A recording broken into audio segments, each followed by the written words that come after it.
Hi hello வணக்கம். தமிழ் பேசும் தமிழ் நெஞ்சமினருக்கு முன்னேற வணக்கம். நான் உங்கள் அருள்தாஸ், MRA அருள்தாஸ்.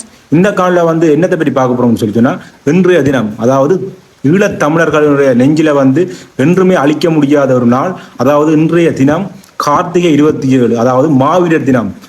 தமிழ் மக்களுக்கும் தமிழ் மக்களுடைய உரிமைக்குமாக போராடி ஈழத்தமிழர்களுடைய விடுதலைக்காக களமிறங்கி போராடி உயிர் நீத்த வீர மறவர்களுடைய நினைவு நாளாகிய இன்று வடக்கு கிழக்கில் 25க்கும் மேற்பட்ட துயிலும் இல்லங்களும் விசேஷமாக மாவீரர்கள் நினைவு ஆலயங்களும் அமைக்கப்பட்டிருக்குது. கொட்டும் மலையின் மத்தியிலையும் இந்த துயிலும் இல்லங்கள்ல சிவப்பு மஞ்சள் கொடிகளால அலங்கரிக்கப்பட்டு நினைவேந்தலுக்காக தயார் நிலையில இருக்குதாம்.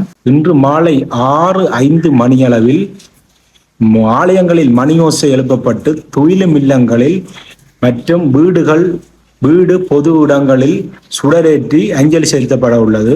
இதேவேளை போரில் உயிர் நீத்த தமது உறவுகளை தமிழ் மக்கள் நினைவு கூற எவ்வித தடைகள் இல்லை என்றும் எங்கிட்ட இப்போ புதுசா வந்த அன்ரோகுமார திசாநாயக்க தலைமையில் உள்ள புதிய அரசு அறிவித்திருக்கின்றது.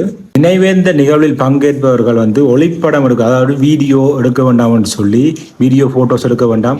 இது தமிழ் மக்களுடைய தமிழ் உரிமைக்காக போராடி தங்களுடைய உயிர்களை நீர்த்த இடம்.